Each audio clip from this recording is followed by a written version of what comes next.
Il est tout de même difficile de croire que tous ces biologistes, zoologistes et autres savants puissent se tromper.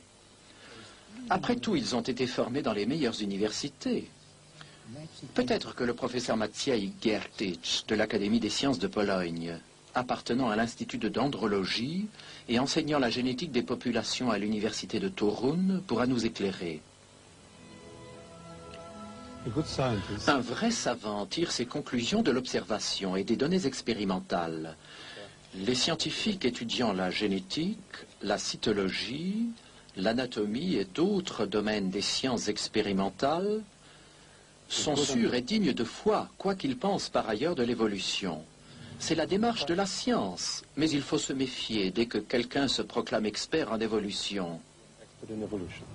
Pourquoi dites-vous cela? Parce que l'évolution n'est pas une science, mais une philosophie. Les savants se fient les uns aux autres, aussi acceptent-ils souvent ce que déclarent les évolutionnistes, à savoir que l'évolution est une science. Mais ce n'est pas vrai. Que la théorie de l'évolution soit une science n'est qu'une opinion de certains théoriciens de la biologie ou philosophes. N'y a-t-il aucune preuve scientifique à l'appui de l'évolution?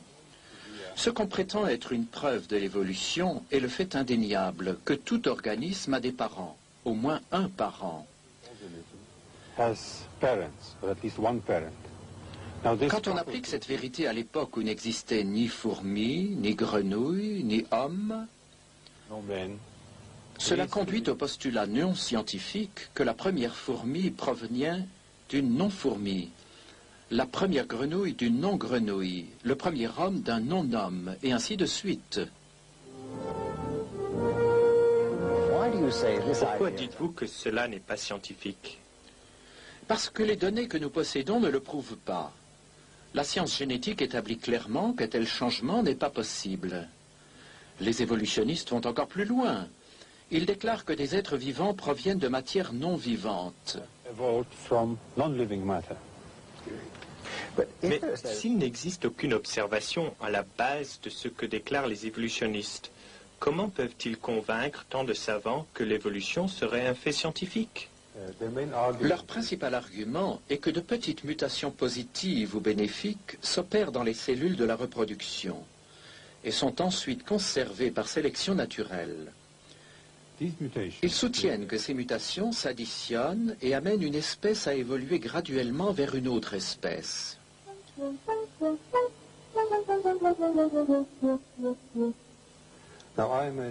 Non, je suis généticien et je puis confirmer qu'au cours de toutes les recherches de tous les laboratoires du monde où l'on a produit des générations et des générations d'organismes vivants, jamais, nulle part, aucune mutation positive n'a été observée. Et dans la population qui a été la plus étudiée, celle des hommes, toutes les mutations connues sont soit neutres, soit négatives. Elles n'ont jamais amené d'amélioration. D'ailleurs, la nature est programmée de façon à protéger l'altération des gènes et à corriger les erreurs qui se produiraient. Mais si les mutations ne sont pas à la base des changements, qu'est-ce qui cause les différentes variétés d'animaux et les différents types d'hommes? Les variétés proviennent des combinaisons, du mélange des gènes pendant la reproduction sexuelle.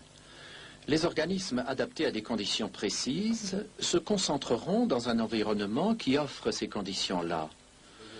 En se croisant entre eux, ils formeront un groupe qui deviendra une variété. En outre, si accidentellement un groupe se trouve isolé, des traits particuliers y apparaissent et lui donnent un aspect distinct. C'est ce qu'on appelle la dérive génétique. Mais ces variétés ne représentent-elles pas une certaine forme d'évolution? Beaucoup de gens soutiennent que par ce processus, de nouveaux types biologiques vont apparaître. Mais ce n'est pas vrai. Tout ce qui se produit, c'est que quelques gènes ont été enlevés à la population globale et la population obtenue s'en trouve appauvrie. Son contenu génétique est amoindri. De plus, s'il n'y a pas de nouveaux gènes, il n'y a pas de potentiel pour de nouveaux organes ou de nouveaux organismes. On obtient seulement une variété différente d'une même espèce. Ce procédé est utilisé aujourd'hui dans l'élevage. Par sélection et isolation, on obtient de nouvelles variétés d'animaux et de plantes, par exemple des chevaux, des vaches, des chiens, des céréales, etc. On sélectionne ce qui est utile à l'homme ou qui présente telles qualités qui ont un intérêt particulier pour nous. Mais ces populations sont des groupes restreints, très dépendants des conditions extérieures que l'homme leur réservera.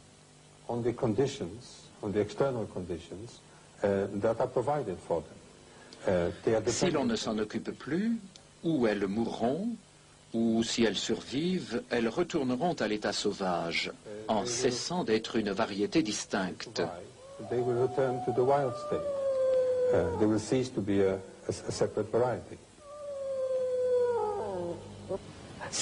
Alors, si les formes de la vie sont plus résistantes à l'état naturel, un changement qui se produirait dans la nature, aurait-il une bonne chance de durer? Le simple mélange de gènes dans des conditions naturelles ou artificielles ne produit pas de nouveaux gènes. Pour qu'il y ait évolution, il faudrait de nouveaux gènes chargés d'informations génétiques.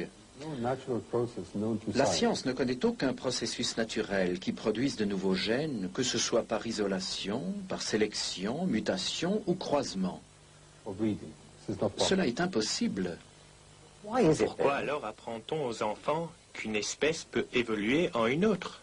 Je crois que c'est parce que les évolutionnistes ne veulent pas accepter l'idée que les gènes contiennent autant d'informations utiles, c'est-à-dire assez pour chaque fonction précise que doit remplir chaque organe. C'est seulement depuis que nous savons lire le code génétique que nous connaissons la quantité d'informations contenues dans ces gènes. La science ne sait pas comment cette information pourrait apparaître spontanément. Cela nécessite l'intervention d'une intelligence et ne peut arriver par hasard. Mélanger simplement des lettres ne crée jamais de poésie. La biologie moléculaire montre clairement que jamais dans le passé il n'a pu exister d'organisme simple. Tous les organismes vivants, aussi primitifs qu'ils paraissent, sont complexes en réalité et regorgent d'informations, lesquelles ont dû être là dès le début. Par exemple, le système redoublé dans la protéine très complexe ADN-ARN de la cellule doit avoir été parfait dès le début. Sinon, les systèmes vivants ne pourraient exister. La seule explication logique est que cette grande quantité d'informations provient d'une intelligence. Chaque bactérie, chaque cellule microscopique est programmée avec tant de précision que nous devons supposer que l'information qu'elle contient doit venir d'une intelligence bien supérieure à la nôtre. Les évolutionnistes ne veulent pas accepter ce fait si évident. Aussi produisent-ils des théories qui n'ont pas de valeur scientifique, car elles n'expliquent pas comment la nouvelle information génétique serait produite.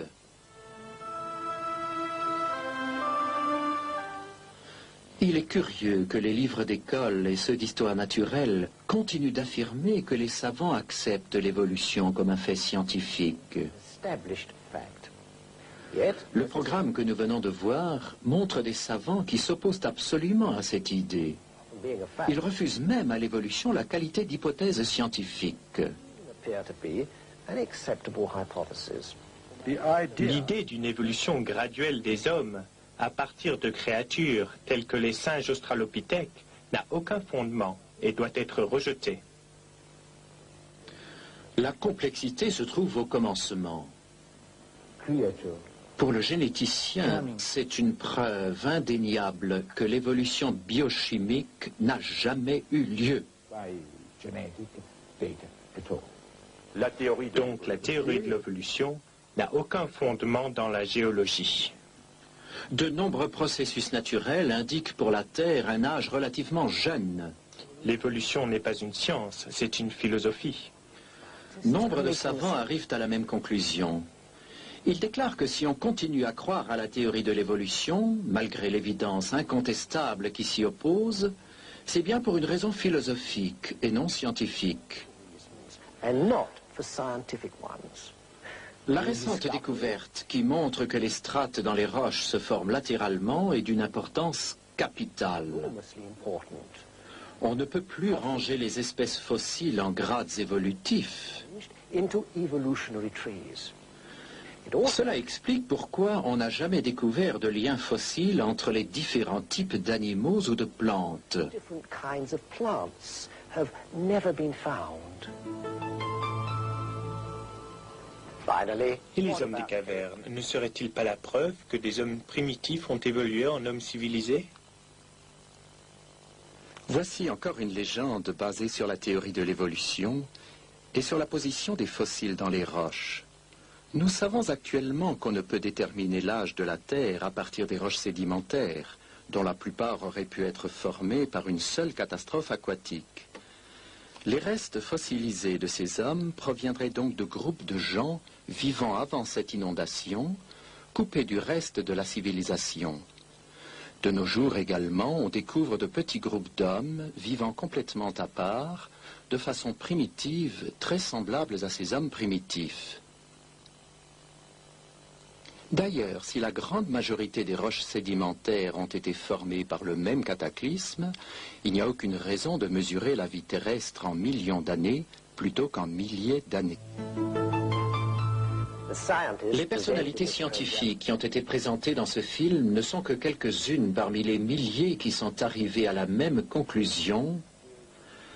La théorie de l'évolution n'est qu'un conte de fées pour des adultes.